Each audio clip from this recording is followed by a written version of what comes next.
Folks, next on Roland Martin Unfiltered for Wednesday, November 14th, 2018, prison reform, bipartisan. Yeah, Donald Trump actually gets behind this bill. We'll explain to you what it means, but some Democrats are still not satisfied, says it should go far enough. Also, before he was essentially fired, Jeff Sessions made it harder to force police departments to respect the civil rights of Americans. We'll explain how he is all about making the police feel more comfortable. Also in Georgia, Stacey Abrams moves closer to a runoff in that state as more votes are counted and more court hearings are ongoing. Also, the recount in Florida goes on, but no new results yet. Also, a big issue, hate crimes are up again, 60% targeting African Americans. But Donald Trump says it's all good. A professor who called the cops on a black student in Texas with her feet up has been removed from her classroom. The student has been invited back in. We'll give the latest on that story. Plus, another crazy white woman doing more stupid stuff. It's time to bring the funk on Roland Martin Unfiltered. Let's go. He's got it. Whatever the biz, he's on it. Whatever it is, he's got the scoop, the fact, the find. And when it breaks, he's right on time and it's rolling. Best believe he's knowing. Putting it down from sports to news to politics. With entertainment just for kicks, he's rolling. It's on go, y'all. It's Roland Martin, yeah. Rolling with Roland now. He's funky, he's fresh, he's real, the best, you know he's Roland Martin now.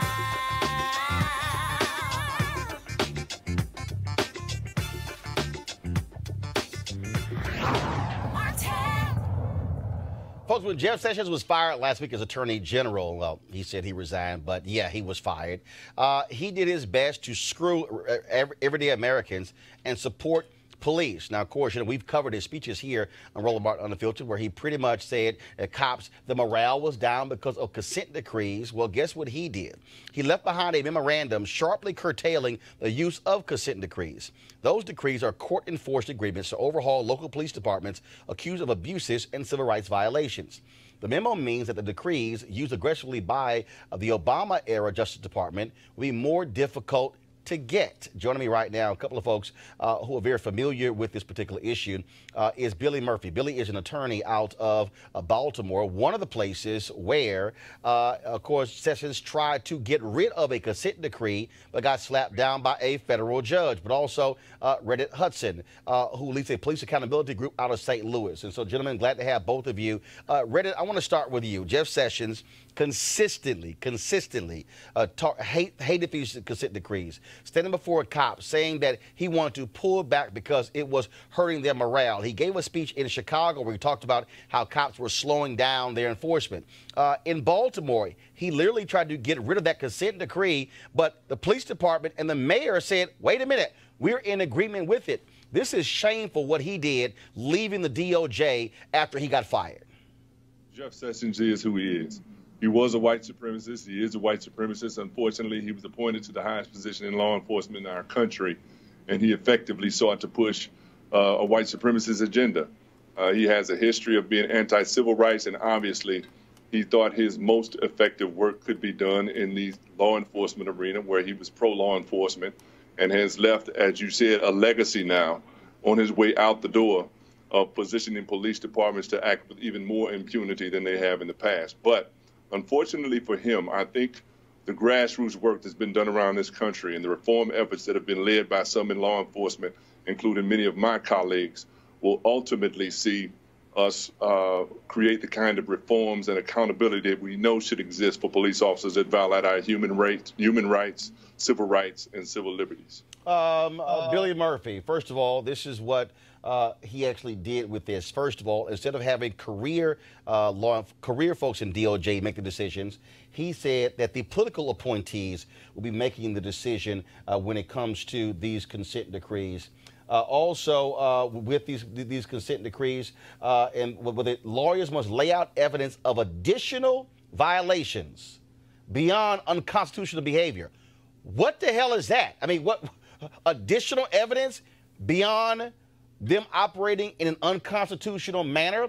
And he's also putting a date, an end date on this that's not based upon when they actually get it done, but simply says at the outset, here's the end date. And so cops could simply slow this whole thing down. Well, you know, like Donald Trump, Jeff Sessions has been a racist all his life by exposure to unquestioned racism in his own family, in his community, in his politics, with his colleagues, etc. He's a dyed-in-the-wool white supremacist, it's just like the previous person speaking said. And Donald Trump appointed him, which means Donald Trump shares his white supremacy, and he got that honestly from his father. And we have to deal with these people harshly because they're a menace to our life, liberty, and pursuit of happiness as African Americans in this society. And this is a policy based on color. He wants mass incarceration to continue, as does Donald Trump. They're both in denial about the nature and extent of it, as is the president has pointed out over and over. And so we have to resist. We have to do everything in our power to mobilize even stronger so that we can prevent this kind of racism. And that starts with what we have to do in the House of Representatives about the president. Clearly, this president should be impeached. We've never had a person in office as outrageous as he is, as evil as he is, as lacking in empathy as he does, and who really, really has shown over and over again that he has no concern for the life, liberty, and happiness of whites or blacks who happen to be middle class or below. So that's what we've got to do. Reddit, it's very interesting. Here we go to my computer here. This is what the New York Times wrote. Mr. Sessions conceded in his memo that consent decrees are sometimes the only way to ensure that government agencies follow the law. But he argued that changes were necessary because agreements that impose long-term, wide-ranging obligations on local governments could violate their sovereignty. I mean, talk about nonsensical. Your job is to protect. Your job is to protect citizens from abusive cops. Oh, this is going to somehow hurt their sovereignty. No, that is the point of the federal government saying that these are unconstitutional behavior. What the hell? It's ridiculous on its face. What he's arguing is that it prevents them from abusing your rights further. You stop them from abusing your rights for too long a period of time, and that's not satisfactory for him. As Mr. Murphy said, our responsibility is to resist, and you're seeing that across the country. I'm sitting right now in the office of the St. Louis Circuit Attorney, Kim Gardner, who's one of the most progressive attorneys, DAs in the country right now, pushing for sentencing reform, alternative sentencing, and she's very clear and intentional about addressing the systemic issues that we see produced by policies that are promulgated by people like Jeff Sessions and his ilk. We can defeat that collectively, and we will. Reddit, last question to you. Obviously, the Attorney General has lots of leeway, and so the only way this really gets changed if a Democrat is elected president and installs an Attorney General who can throw out this memorandum by Jeff Sessions. Yeah, and I think we see the makings of an interesting race in 2020. I think in spite of the fact that given the Republicans' dedication to voter disenfranchisement, voter suppression, purging voter rolls, ridiculous gerrymandering, and every other way that they can use to deny us the right to vote, I think the 2020 race is shaping up as a referendum on Donald Trump, and he's failed miserably in his capacity as the leader of this nation. I think we'll see a change. Billy Murphy, final comment. This is something that is so terrifying to everybody who understands how the president thinks. Not only has he put a toady in as his new acting attorney general, but it looks like he has set a course where he's going to get rid of Mueller. He's going to get rid of Rosenstein.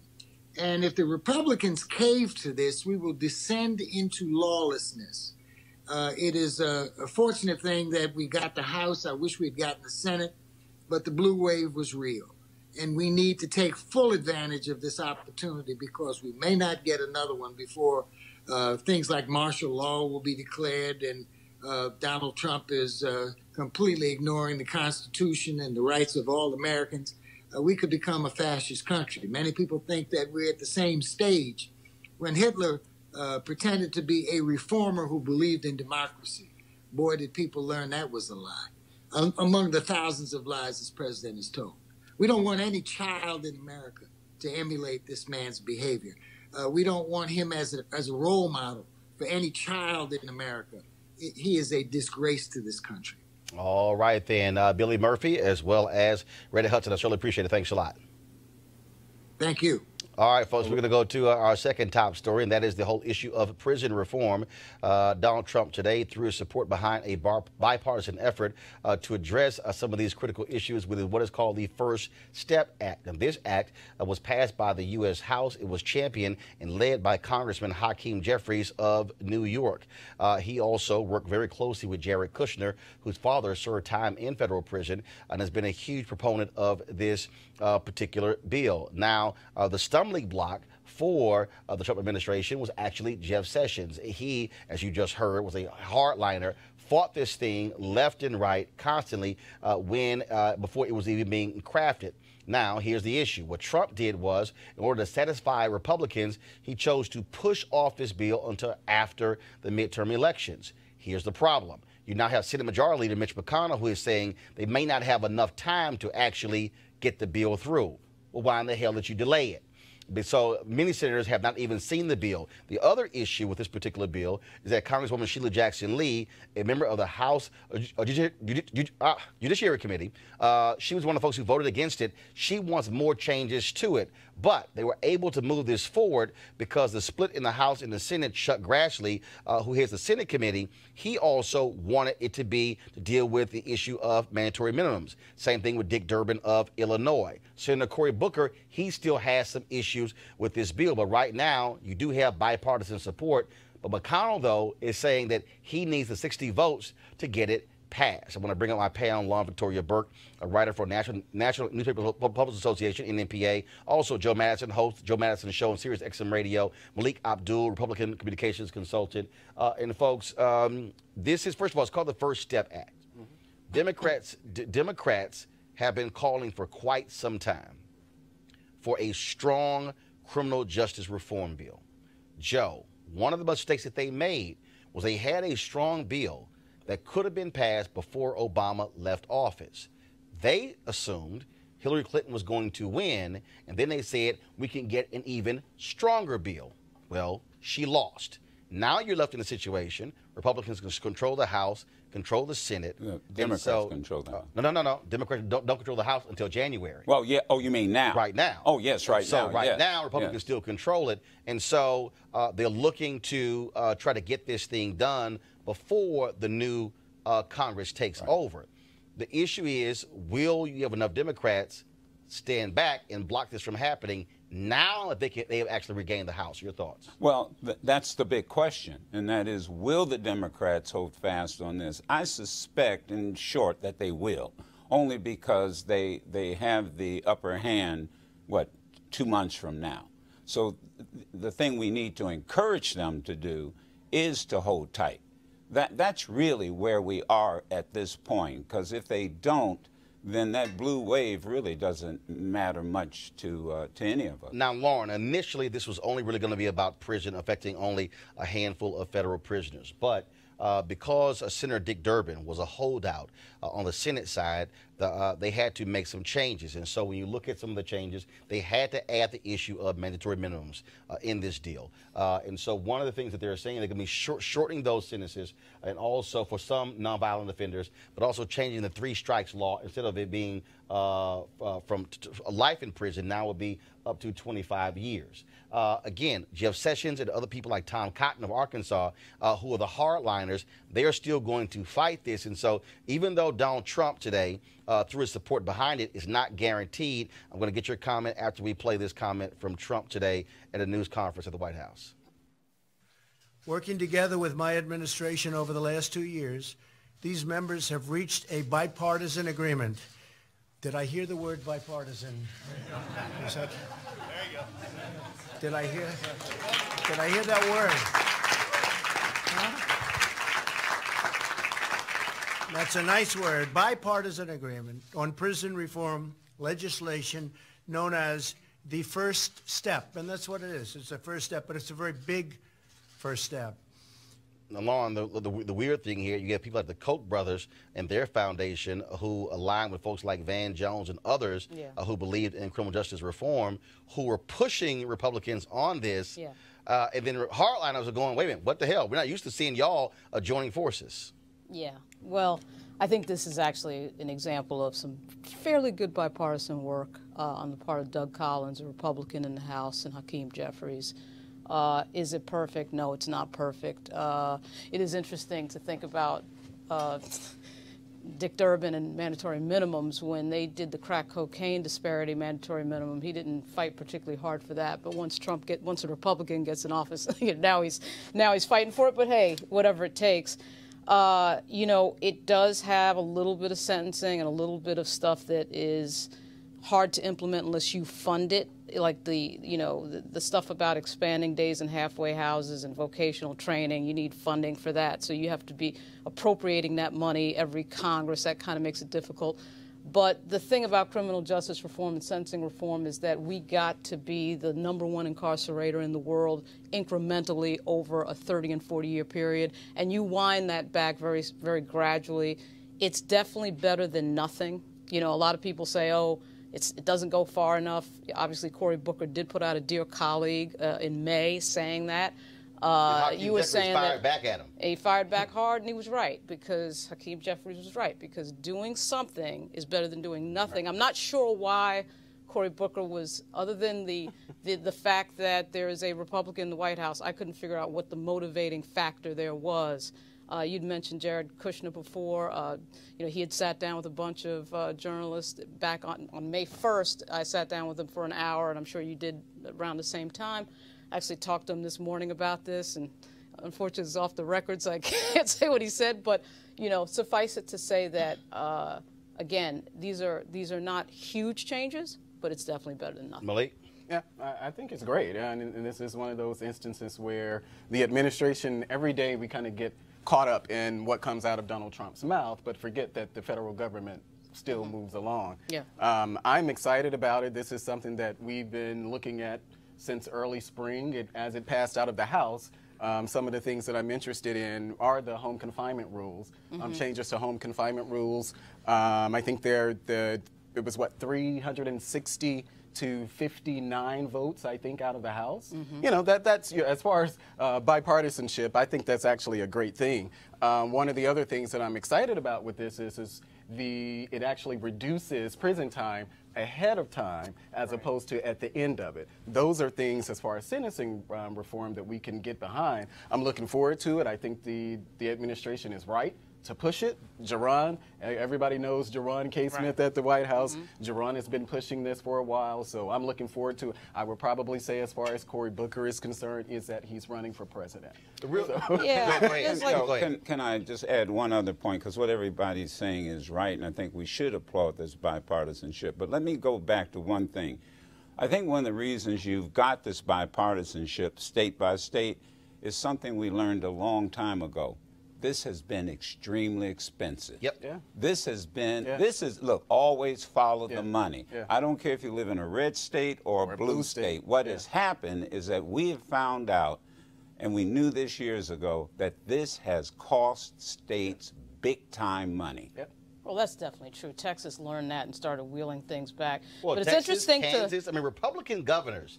Lauren, I had a major civil rights leader in 2012 tell me that they had more support for Republican governors on sentencing reform and prison reform than the Democrats. Yeah. Because the problem is the Democrats did not want to be attacked with, oh, you're being soft on crime. The Republicans were saying, we can't afford this. I remember on an episode of Washington Watch, I had a brother who was out of Baltimore who was angry with that. And so he said, well, it should be the moral law, the moral reason. I said, bruh, Morality has nothing to do with it. This is money. If the Democrats see it as moral and the Republicans see it as fiscally responsible, I don't give a damn how you arrive at it. I said, if you are impacted by it, it don't matter. Right. Yeah, no, that's absolutely true with the money. It's interesting to flip through Cory Booker's dear colleague from May 17. One of his biggest gripes right at the top of the letter was that the civil rights groups were excluded. He lists the ACLU and the NAACP, that they were not in the conversation. And I'm not saying they should not have been in the conversation. It would have been nice if they had been. But to me, that is not a substantive reason to be against a piece of legislation, particularly in a country that leads the world in incarceration, the rate of incarceration. But one of the biggest issues, too, in this bill, it was sort of problematic for everybody, is the issue of retroactivity. There's nothing retroactive in the bill. And typically when you do have a sentencing reform bill and they change something in the law with regard to sentencing, they do make it retroactive. So that was a big sticking point for the Democrats. And I get it. But again, it is better than nothing. It definitely is better than nothing. And again, to everybody who's watching, first of all, what we're going to do over the next several days is literally break this bill down so you fully understand. Because I can tell you, after I met with Jared Kushner back in May, I had lots of conversations with Congressman Hakeem Jeffries and others. I had talked about this on the Tom Jordan Morning Show and also had tweeted about it when I was at one of the Houston Rockets playoff games against the Golden State Warriors in the Western Conference Finals. Boy, Congresswoman Sheila Jackson Lee was not happy at all and hemmed me up in the club under the stadium. And I just told her point blank, I said, Congresswoman, you're gonna have to. I said, you keep telling me it's bad. You're going to explain to me how the chairman of the Congressional Black Caucus, Cedric Richmond, voted for endorsing it. You're going to explain to me how Congressman Jim Clyburn, the highest-ranking African-American, is voted for it. Well, Sheila Jackson, so that means there were blacks who were on that committee who voted for the House bill. Sheila Jackson Lee is problematic. She is for mandatory minimums. Try to get her to talk about mandatory minimums. Try to get her to say that she's against mandatory minimums. And one of the things that is problematic, if you say you're for meaningful sentencing reform, you have to have a conversation against mandatory minimums, which is a conversation she won't have, and she's probably going to be chair, I believe, of the crime committee once again under House Judiciary. So that's a problem. That's a huge problem. One of the other issues that Cory Booker had was that the bill gave too much discretion to Jeff Sessions, specifically Jeff Sessions, not just the Attorney General, right? But to Jeff Sessions. Now that Jeff Sessions is gone, and when the minute Sessions walked out, I emailed Jared Kushner. I said, "Your bill is going to move," because Jeff Sessions was a major problem. Oh, no. Jeff Sessions, major Sessions was fighting this thing tooth and nail. Right. And the White House, you talk to them, they said he was a problem. He was constantly trying to block it. And it was like they were doing end arounds with Trump. Like, okay, keep Sessions away from him on this, so he won't even listen to him because he literally was, he didn't want any of this. And anything that reduces the number of people behind bars, Jeff Sessions was against. That's why, as you mentioned, Tom Cotton, all eyes on Tom Cotton because he's another one. So is Ted Cruz. But if they got this far and they've got the president up there, something is about to happen. And one of the things, and just one more quick thing. We're here in the District of Columbia, and one of the things that's in the bill is that they were, I think it's you can't an inmate can't be housed outside of 500 miles of their that was home. a big. You know, which you think about it, you say to yourself, "Wow, this is something." So with D.C., we don't have a jail here in D.C. So you know, our relatives could be sent to California, but those are like simple things. It's not a perfect bill. Yeah, the relatives in your inmates in D.C. are sent to California. Oh wow, and they are sent to Oklahoma. But here's the other thing, you know, in that New York Times piece you wrote with Jeff Sessions, you know, it really stood out for me when he talked about the sovereignty of this. It's states' rights. Right. That's what he's referring to. It's once again him holding up states' rights. And let us also keep in mind, the more prisoners that you have in these states, the more you get to use them to do what? You get to use them as free labor. Goes back to the peonage system. And that's exactly what we're dealing with. Now, also, last point here, folks, do understand, this is a federal bill. It only impacts about 200,000, actually not all 200,000, but any federal bill dealing with prisons only impacts about 200,000 people. There are 2.3 million people who are in prison or local jails in America. 2.1 million are state and local. And so this is not going to impact those state and local folks. But What it does, though, of the federal government taking this position, you do have, and I hate using the phrase because we think about Reaganomics, it has a trickle-down effect. So when the federal government makes changes, then states then begin to look at this and also begin to make changes as well. And so we'll certainly, again, keep you up to date on what happens with this particular bill. Let's go to Georgia, folks, where vote counting goes on, and Stacey Abrams is now down to needing just 17,000 more votes to force a runoff. Now, there are still pending lawsuits that seek to count more ballots that were rejected by local officials, and if there are any late decisions, we'll certainly let you know. Now, to combat all the calls to stop counting votes, Abrams' campaign today released this video. Behind every vote is a voice. The voices of our family members, friends, our communities. The voices of Georgia. This election, was your voice heard? Too many were silenced. The Abrams campaign continues to push for all of the state's ballots to be counted. Election officials are still counting votes. Provisional ballots yet to be counted. 31,000 uncounted ballots. We are still continuing to follow this. For every voice to be heard, every vote must be counted. Share your story. All right, folks. Now, State Senator Nikema Williams of Atlanta was attending a Black Voters Matter protest at the state capitol on yesterday to demand all the votes be counted. Well, this happened. I stood peacefully next to my constituents because they wanted their voices to be heard, and now I'm being arrested. What's your name? Nikema Williams, State Senator for District 39. Did they tell you why? What are they charging you with? Because I did not disperse. I did not leave the floor. The legislature is in a special session. The Senate convened at 10 a.m. this morning. I've been here since 9 a.m. And because I didn't leave the floor when they said everyone must disperse, I'm being arrested. The first-term Atlanta Democrat was charged with obstruction and disrupting the General Assembly. 14 others were also arrested. An investigation is going on into her arrest. Let's go to Florida, where Rick Scott recused himself from any role in certifying his own election. Wow, what a bright idea. The recount, it continues there. It's not clear if all counties will be done by the deadline and what that means. Also, there are no new totals, so we don't know yet whether Andrew Gillum or incumbent Senator Bill Nelson are catching up. And so that's going on there. One huge race still happening is also in Mississippi, where Mike Espy, where he is running against Cindy Hyde-Smith, the Republican incumbent. And what has been happening there is quite interesting, is because, again, folks in Mississippi have been really, Democrats have been keeping this thing under the radar for quite some time. But the reality is Mike Espy is going to need a huge black turnout in order for him to actually beat Cindy Hyde-Smith. Black folks make up 40% of the electorate in Mississippi. Now, there's a super PAC that dropped an ad that dealt with the issue of Cindy Hyde-Smith, basically saying she would have no issues if invited to a public hanging by someone who actually endorsed her. Check this ad out.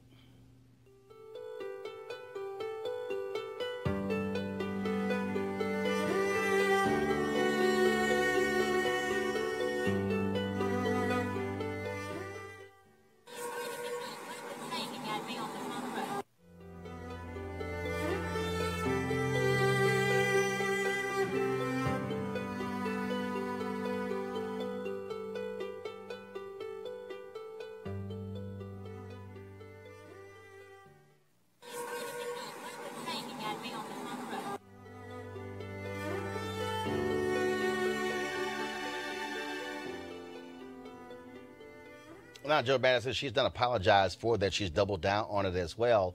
And I understand the point Democrats are trying to make by not trying to bring lots of attention to this race. But the reality is this is a runoff. It's taking place the Tuesday after Thanksgiving. Mike Espy, in order for him to have any shot, is going to have to turn out a significant number of black folks. I'm talking about to the tune in those black counties of 80 to 85 or 90% to pick up, again, some white support as well. And so it's not like a massive number of people voted in the general election in this campaign. And so if he's able to get anywhere from 400,000 to 500,000 votes, largely African Americans, he could win. You have the arithmetic. I mean, 2 and 2 is 4. You've explained it all. I mean, that's a very interesting spot.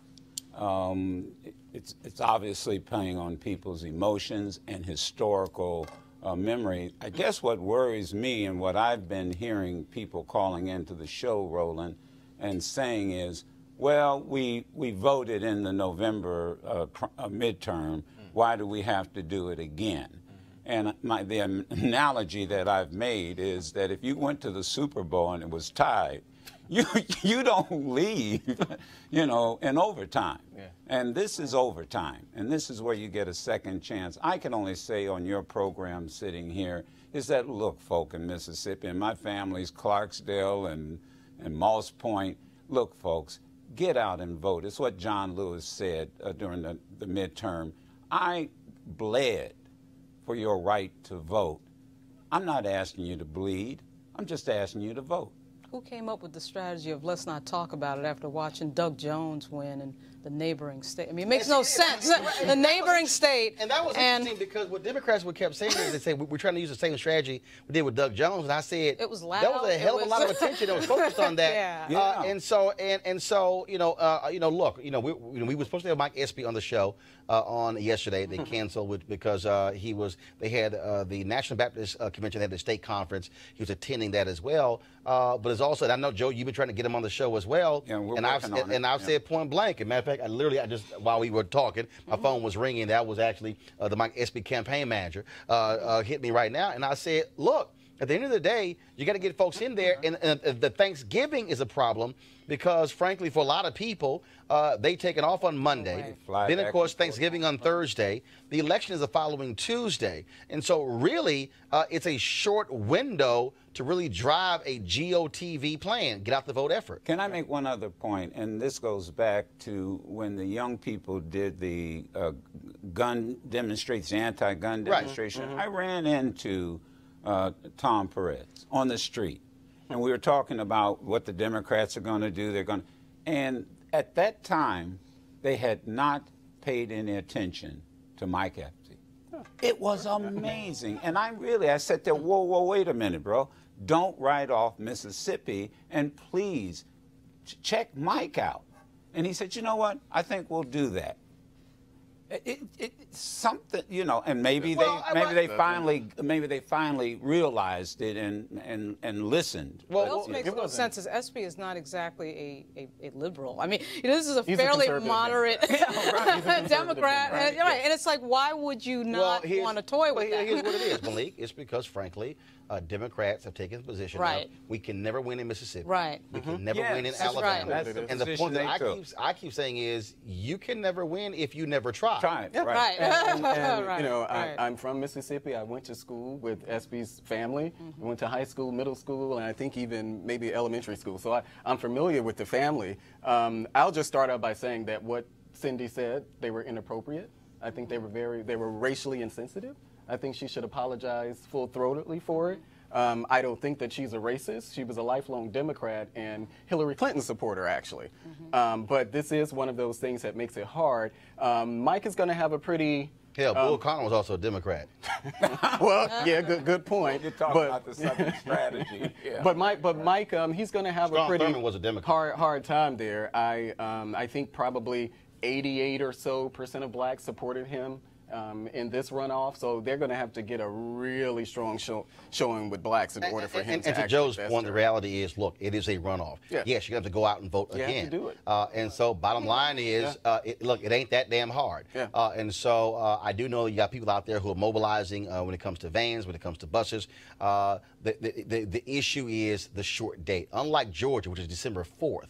Okay, you got some space between Thanksgiving and that date. It's literally the Tuesday after Thanksgiving. As some people are getting back. So that's one of the things that's happening there. And so we'll see what's happening. I do also know that Senator Cory Booker, he was down there. I think Senator Kamala Harris, she goes down to Mississippi this weekend. There's a huge, there's a big, HBCU Classic taking place this weekend, Alcorn State and Jackson State. And so you have those things that are going on as well.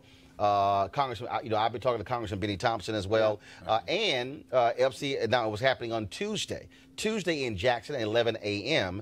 Pastor Jerry Young, who is actually the national president of the National Baptist Convention USA, happens to be SB's pastor. Yeah. He's bringing together upwards of 800 pastors from all around Mississippi to get in their marching orders on Tuesday at 11 a.m. Makes no Democrats sense should have done that beforehand. You I'm know, I'm a Republican, right, exactly. but Democrats No, should exactly. have done that beforehand. Right. Mike Espy was not as sexy as Stacey Abrams and Gillum. But I also think Yeah, it's but- what Roland said. They don't think they can win. But the They thing is, did not think they did not think they sorry. could take Mississippi as a And the history is there. well, a third of the state is Benny Thompson's district. Right. So I'm not understanding and talking to Benny Thompson, even though I know there's a little bit of rivalry between him and Espy, but whatever, I'm sure he'd be more than happy to see a Democrat in the Senate.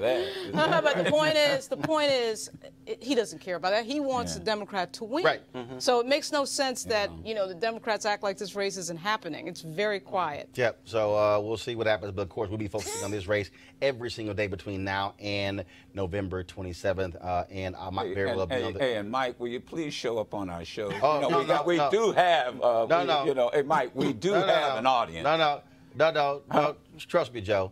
I've already told his wife, do your show. All right. I got your back. And if I see them, I'll tell them. Yeah. No. He's on tomorrow. Oh, he's on tomorrow. After they canceled yesterday, I was like. Yeah, because we were supposed to get him on this week also, and they posted. No. Yeah. He'll be on your show. All right. I've already talked to the wife. See, sometimes. I know who's in charge. Sometimes you got. That's why you always talk to the wife when some other folk ain't doing right. All right, folks. Senate Majority Leader Mitch McConnell. Y'all want to see one of the most stuck on stupid things I've ever seen? Y'all, Mitch McConnell actually had the audacity, the unmitigated gall, to write an op-ed, and he wrote this. What we can make of those opportunities will depend on our Democratic colleagues. Will they choose to go it alone and simply make political points? Or will they choose to work together and actually make a difference? Malik, I'm going to start with you. What the hell? I mean, this is a man who for the last 2 years has said the hell with Democrats, who ignored the blue slip process, and even where Republicans were objecting to a federal judge, he and Chuck Grassley said, we don't care, we're ignoring that rule or that tradition in the United States Senate. They did not even talk to Democrats when it came to the health care, did not talk to Democrats when it came to tax reform. They did not care at all. And so now all of a sudden, because Democrats win the House, he is saying, oh, are you going to also play nice with us? Really? Mitch McConnell, sit the hell down. Well, I mean, I don't agree that they didn't. He wasn't willing to work with Democrats at all. But, show me evidence. But what I do. No. Show me evidence. Well, but I do. Show me evidence. Well, there are bills that have come out of Congress. What bills? There are several bills that have come. Name them. They may not have had bipartisan support. Name them. Well, come on, Roland. We No. know that. No. If you're gonna say there's evidence, present the evidence. I said that Democrats may have opposed some of the legislation that have come out of it, but you know, this is where we are with politics. Can you show me where Mitch McConnell, the last 2 years, actually tried to have a bipartisan effort with Democrats? Take your time. I'm sure if I had a moment, I'm sure I can come up with something. Hold on. You got a moment. No. Joe, go ahead and talk and think for a second. No. I want you to come up with some. I want you to pick your phone up and Google it, try to find it, while Joe and Lauren are talking to find me some evidence. There's one, the trade bill. Remember the trade bill that Obama passed and Democrats were against it. Elizabeth Warren was against it. Not tax reform. Nah, what tax reform? Nice try. The trade bill was like the only thing I could think of. Well, let me go way back. But I mean, you know. And you know, I told you, I always say, you know, an old politician once told me, you listen with a third ear, read with a third eye. The third eye and what I read in my ear and what I was listening to. Do we remember when President Obama got elected and we were all around here in Washington at the inaugural dances, and there were January 20th, and there were a group of Republicans that were in a restaurant not far from here that said, "We don't care what he introduces. Right. We are not going to work with this president, and we're going to make sure he fails. Make sure he's a one-term president." But if they're willing to work with him, that's another part of the quote that I'm talking about this. What Mitch McConnell, what he just wrote. So now what he's saying is, oh, will the Democrats work with us when he's on record along with the Republican leadership having said when our first black president got elected, I'm not going to work with him. But he did actually say that he was willing to work with him. There's another part to that wait a statement minute. that Why people are left you, off. Here's what I don't Did that happen? Why are you ignoring? Wait a minute. Why are you ignoring a meeting with Republican leadership that said they went on record? Well, whether they went on record, I'm pretty sure that Democrats, their goal is to make Trump a one-term president. No, they said no. But Democrats may not have articulated that specific line. But I'm sure Democrats have no interest in Obama making. Of Trump being a two-term president. Look, I'm going to tell you. Listen. Do you think that Democrats want to make Trump a two-term president? I'm not answering questions. I'm not here to answer your question. Now let me make it very clear. Okay. Let me make it very clear. They met in the caucus room. Yeah. And they said, we will not support anything this president does, even if it hurts our constituents. And Democrats have not done that. I didn't finish my sentence. Okay, but Democrats have not done that at all. I didn't finish my sentence. Okay, but Democrats have not done that at all. See, no, this is the way they play this game. What is the play? What is the play? The play is not paying attention to what he's saying. Joe, go ahead. Because, because it's the way you try to get folk off the last meaningful sentence. Right. Even if it hurts our own constituents. Now, that's what they said. Then when you read this, it's like, oh, well, how about you guys work with us? Right. You should have not said that on January 20th of 2009. Right. And now what you're doing is asking the Democrats to play with you when you went on record. Now, they didn't keep that promise. You know why? Because they couldn't. Because their constituents weren't going to allow themselves to be hurt. I mean, even Republicans are laughing at Mitch McConnell. Thank you. Even they're going, damn, Mitch, now, come on now. Don't even act like let's not pretend that meeting, they did everything but cut their wrist and make blood donations. Lord. But see, the bigger thing here is these people have been in control of the Supreme Court, the U.S. House, the U.S. Senate, and the White House, and still have found a way to sit around and whine for 2 years about Barack Obama and all this other stuff and get absolutely nothing done. This is a man. It's unbelievable. And let me just remind the folks at home. See, I just want y'all to know. See, this is why they ain't want people, people look like me to read. Why they ain't want that to happen. Here's what actually happened. In North Carolina, Obama appointed 2 black women. One of them who has served on the state Supreme Court, I believe she was the Chief Justice, to the federal bench. Tom Tillis, as well as, who's the other Republican from Richard Burr? They blocked both sisters, both of them, from being appointed. Trump wins. What do? They appoint Thomas Farr, the man who argued the voter ID law in North Carolina that was deemed unconstitutional by a conservative Supreme Court. They nominated him to the very seat where they blocked those 2 black women. I don't recall Mitch McConnell talking about bipartisanship when that happened. It's a fact where in Wisconsin, the Republican Johnson, as well as the Democrat United States Senator, both Tammy Baldwin, they put a blue slip in to block a Trump appointee to the federal bench.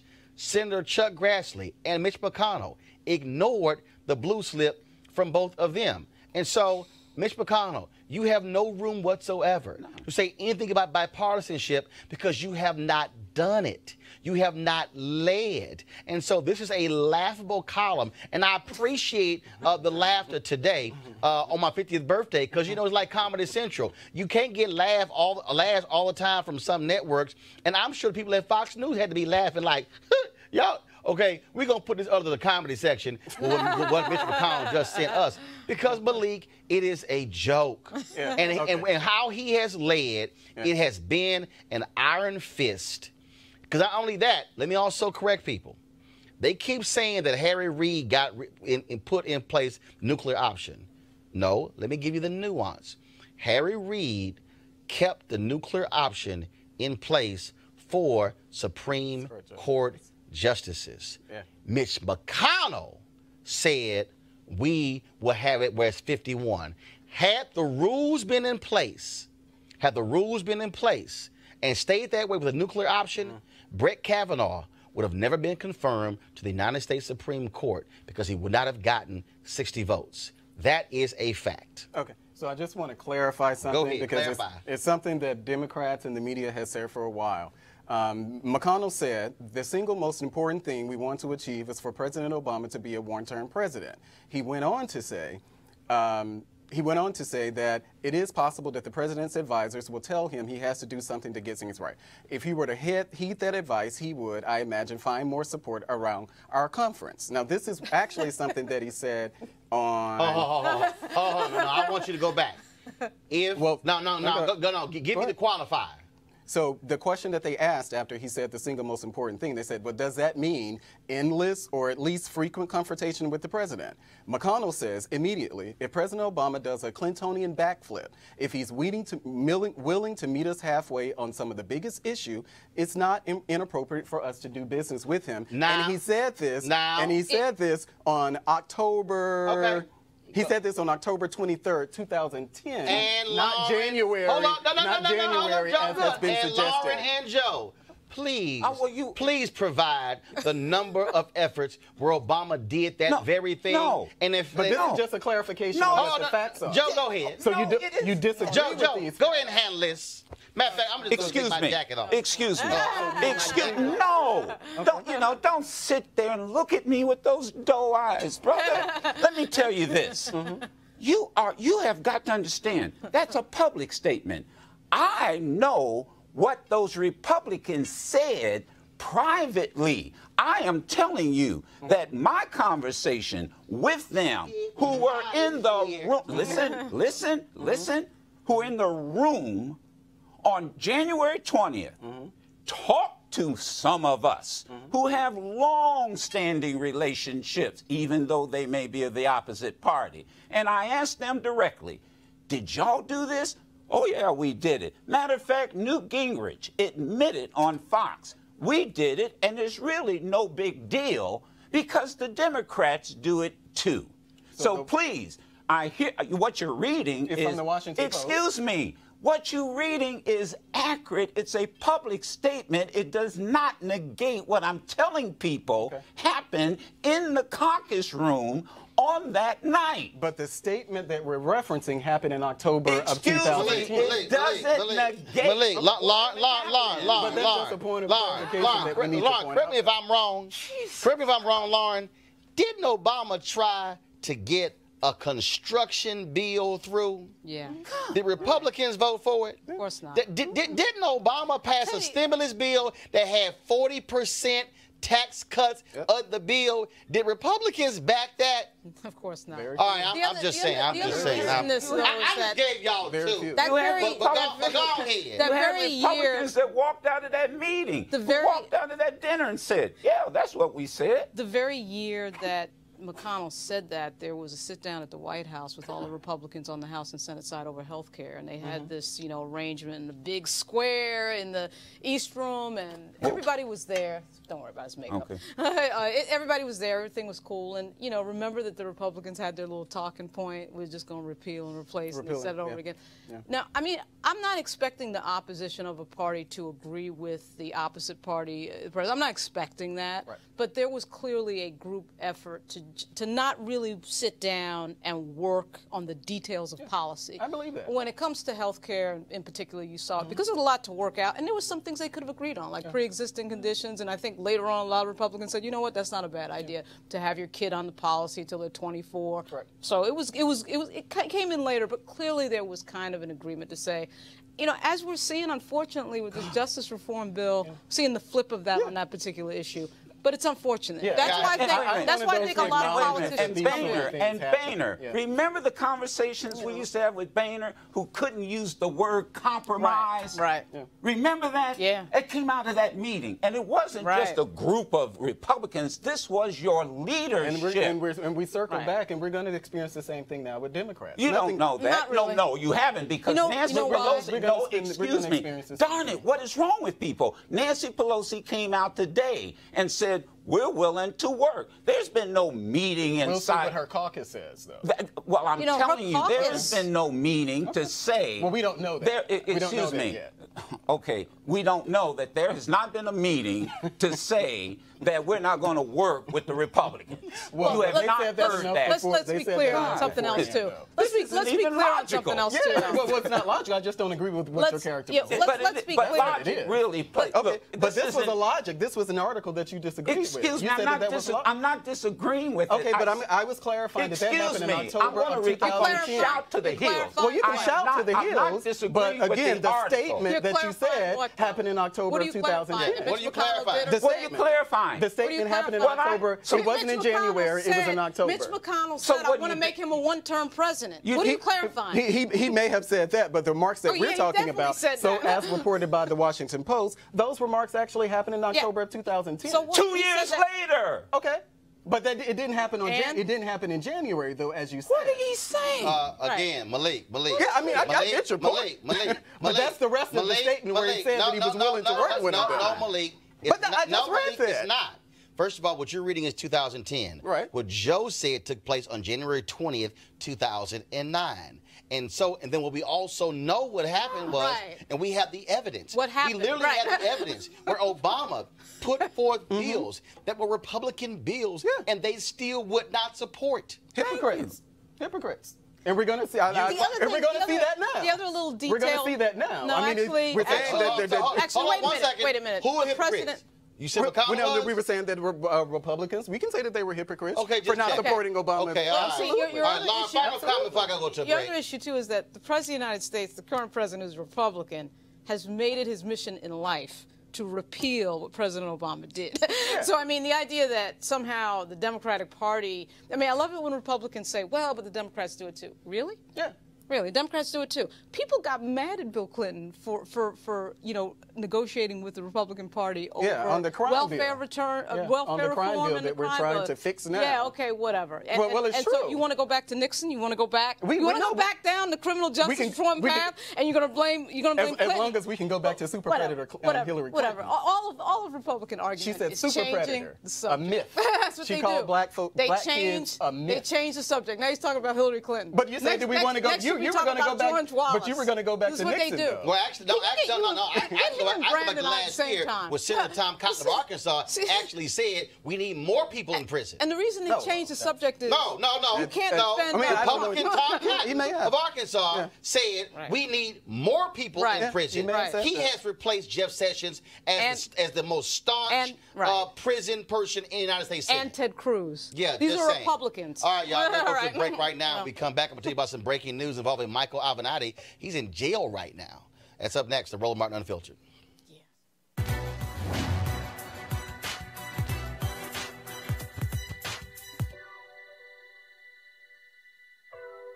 All human beings are born free and equal in dignity and rights.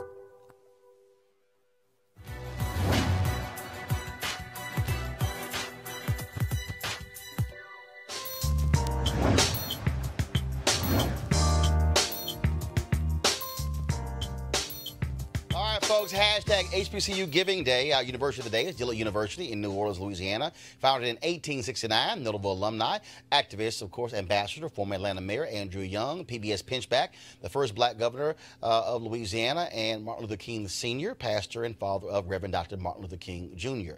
Also, actor and comedian Garrett Morris. And plus, of course, their president. He's an alpha. All right, folks, to get a Dillard, go to Dillard, Dillard.edu. Dillard.edu. You can follow the president on Twitter at Hip Hop Prez. That's right, Walter Kimbrough. What up, 06? All right, y'all. Let's, Henry, go to my iPad, please. This news just came in. TMZ's reporting Michael Avenatti arrested for felony domestic violence. According to them, him and a woman filed a domestic violence report saying that her face was swollen and bruised with red marks on both cheeks. It apparently took place on Tuesday night, but there was another confrontation on Wednesday between the two.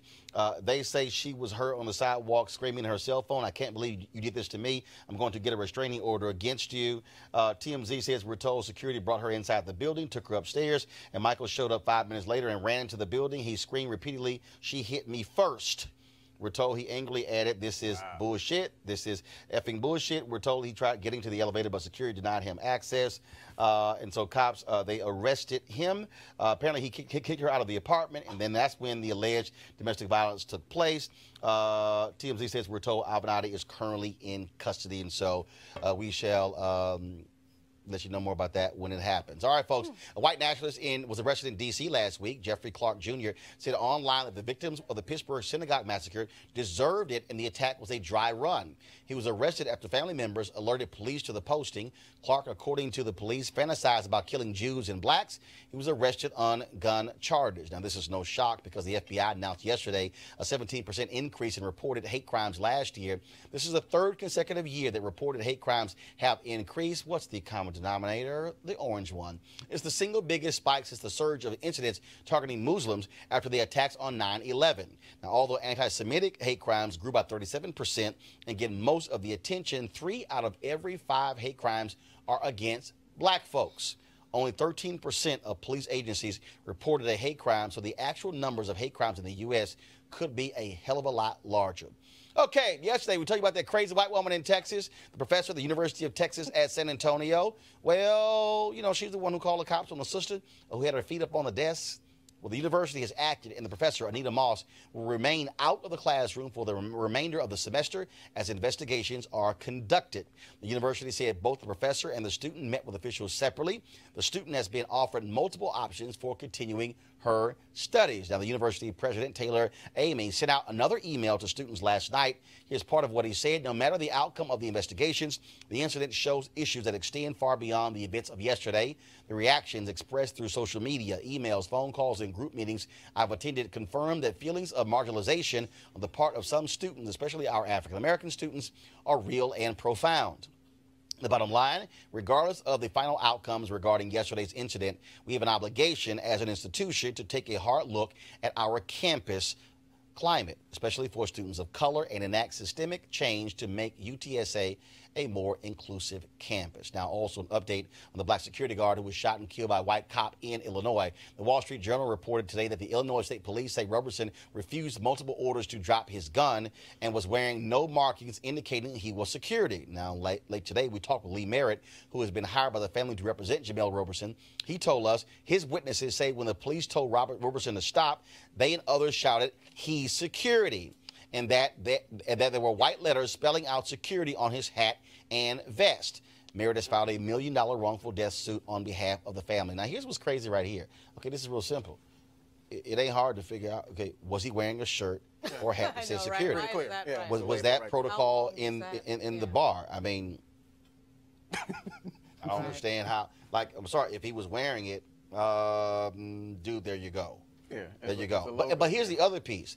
From the police standpoint, I'll be very curious to, first of all, were there body cameras? Mm-hmm. 2, was anyone rolling on video in terms of what took place? And look, I'm sorry, y'all can say whatever y'all want to, but we know cops lie all the time when it comes to police reports, especially when they shoot and kill somebody, Joe. And you had people saying he's security. He is security. I mean, that's clear, and I think that's what they're going to find out.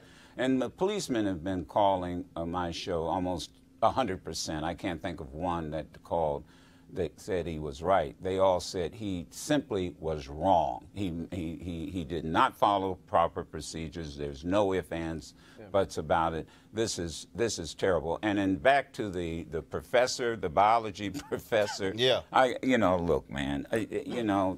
Folks are emboldened. And the other story about this white supremacist, this one hits home, a little close to home for me, because he lives not far from where our studio is. And see, the bottom line, black folk, you're supposed to be fearful of black people. I'll be honest with you, maybe we ought to reverse this. Maybe we ought to be fearful of some white people, because the last few weeks, you've not seen black folk walk into a synagogue and shoot old people in the back of the head. You've not seen black folks do these mass killings. The majority of mass killings in the United States of America are done primarily by young white men. And, we need to get real. And on this Thanksgiving Day, I'm with you. will you tell that crazy uncle at the Thanksgiving table, quit calling 911 on black folk? Just stop it. Or that crazy aunt. No, actually it's white women.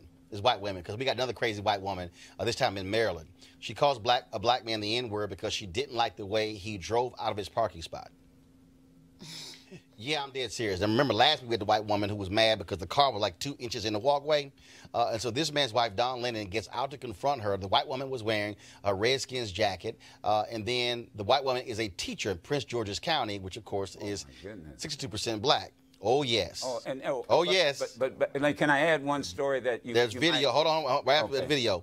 Press play. Oh, okay.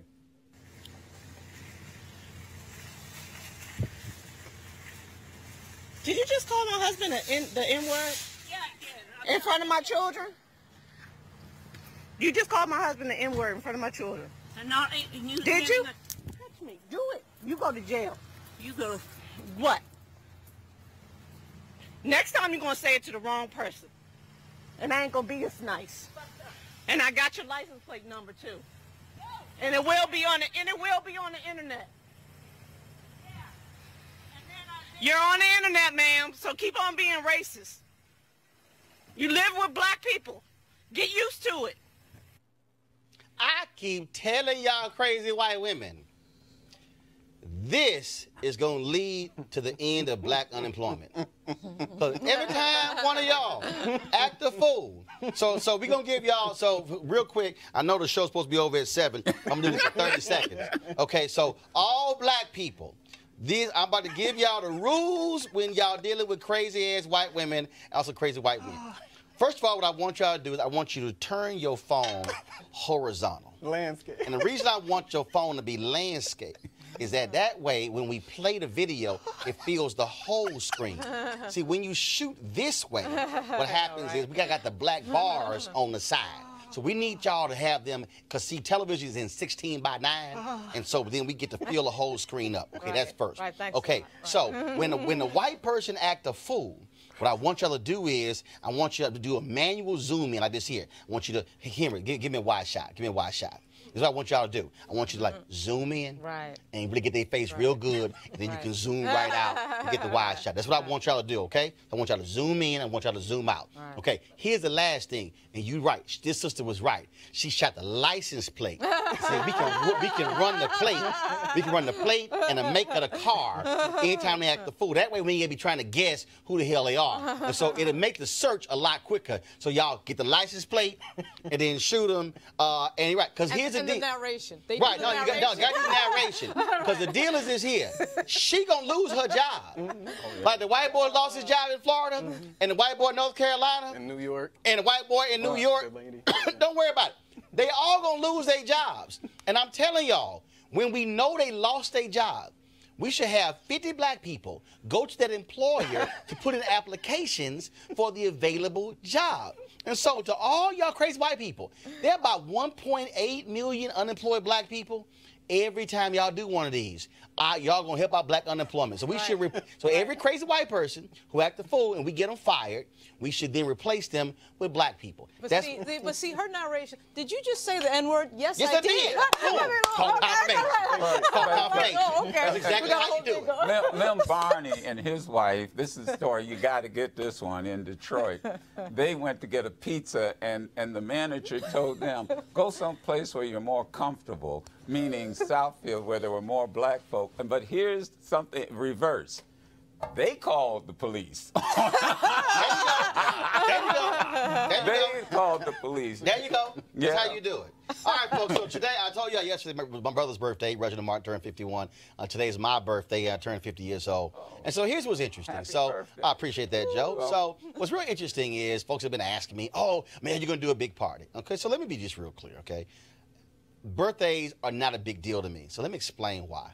It wasn't a big deal when I turned 18 or 21. Actually, the biggest birthday for me was 25. My damn auto insurance went down. Okay, so 18, 21, 30, 40, 50 is not a big deal. Here's why. Because I think too many people, they make a big deal out of these milestone birthdays when really what you should be doing is enjoying life every single day.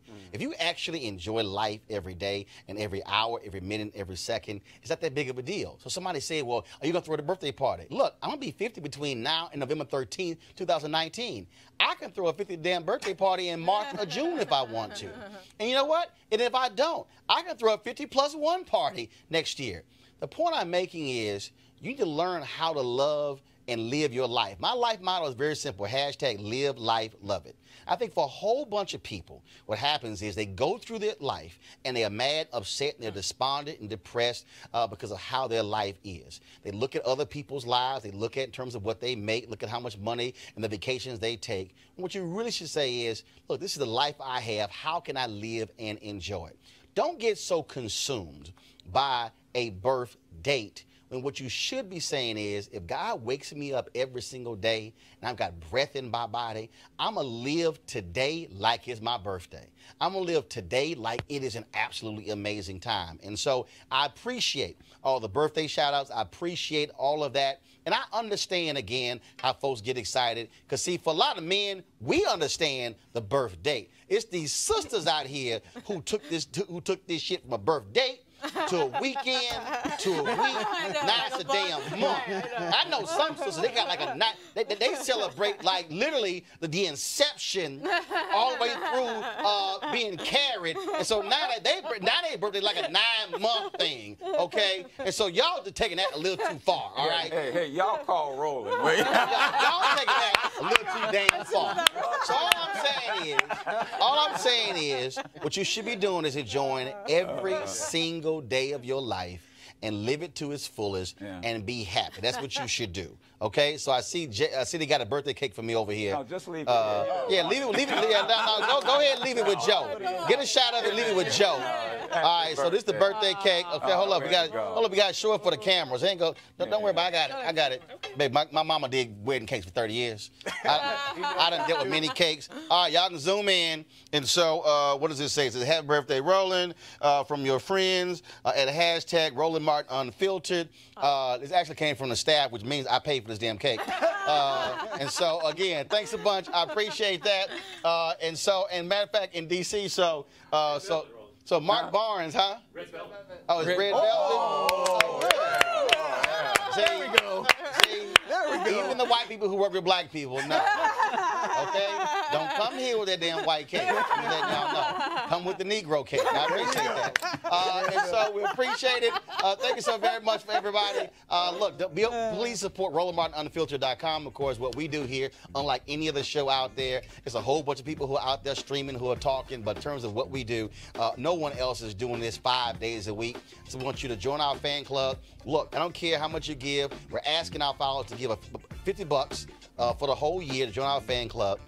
And so when we do different things around the country, we're going to have discounts on products. We're also going to be able to have special limitations, a lot of different stuff. But the reality is we want this to be independent. We want you to be able to support this because we need our voice telling our story, controlling our narrative. And so that's why it's critically important. So go to RolandMartinUnfiltered.com to support what we do here because it is vital that we have a platform to tell our story. Okay, folks, tomorrow, Mike Epstein will be here. Yeah. He going to be here because his wife said he going to be here. And if he's not here, I'm going to call his wife and say, put him on the phone. And so we'll be talking about the Mississippi Senate race. And as Joe said, if you're in Mississippi, you better go vote on November 27th. And don't be staying at home and just somehow thinking it can't happen. Because guess what? A whole bunch of y'all thought a black man couldn't be president. A bunch of y'all in Massachusetts thought a black man couldn't be governor. In Virginia, they thought a black man could not be governor there as well. And guess what? And there are more black people in Miami-Dade County that actually voted. Andrew Gillum wouldn't be in a battle of his life right now. I'm going to leave that one alone. Hey, Roland. Yes, sir. Your birthday. This is $100. I'll tell you. What we got?